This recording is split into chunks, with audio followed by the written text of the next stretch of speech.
my name is Stefan Mercado. I'm a student physical therapist. Today we're going to be assessing the cervical spine. We're going to start off with a postural assessment, then work with a range of motion assessment, and then end with a muscular strength of the cervical spine. So we're going to start off with the postural assessment.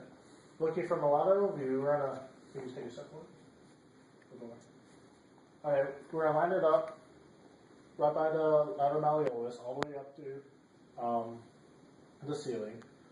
We want the external auditory medius to be aligned with the acromion right through this plumb line. As you can see, his head is forward to the line, so this is called forward head position, which can be caused by tight extensors and stretched deep cervical flexors.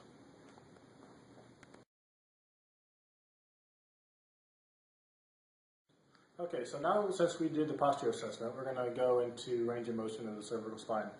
We're going to use two inclinometers to do lateral flexion of the cervical spine.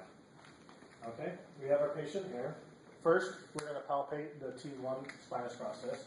So if I have you bend your head forward, feel the most prominent part, and then go down one. Look at it. Okay, from there we're going to put one inclinometer right there. We'll level it out at 0. Okay. Then the other inclinometer is going to be on the top of the head.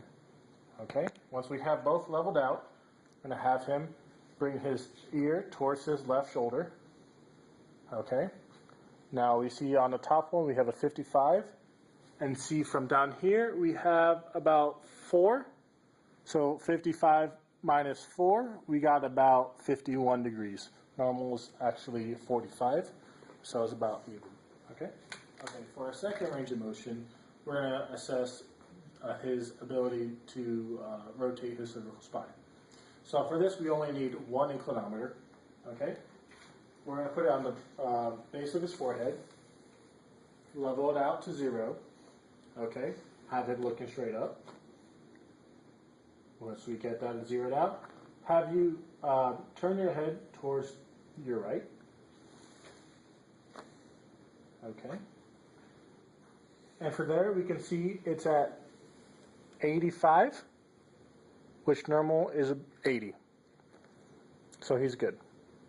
Okay, for now, since we finished range of motion, now we're going to move to manual muscle testing.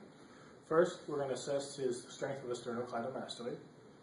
By doing this, you're going to put him in position, rotation, flexion, that gets an optimum line of force against gravity. From here, I'm going to stabilize here and push down on his head. And I'm going to have him to push against me. Don't let me move him. Okay? That gives a rating of 5 for maximum force. Okay? Now we're going to assess the extensor strength of the cervical spine. So I'm going to have him roll over on his stomach. Have you come out, slide forward, hold his head, okay, lift him back up, have him hold that position, that's at least a 3, then I'm going to push down, and that'll be a grade of 5 for maximum force contraction.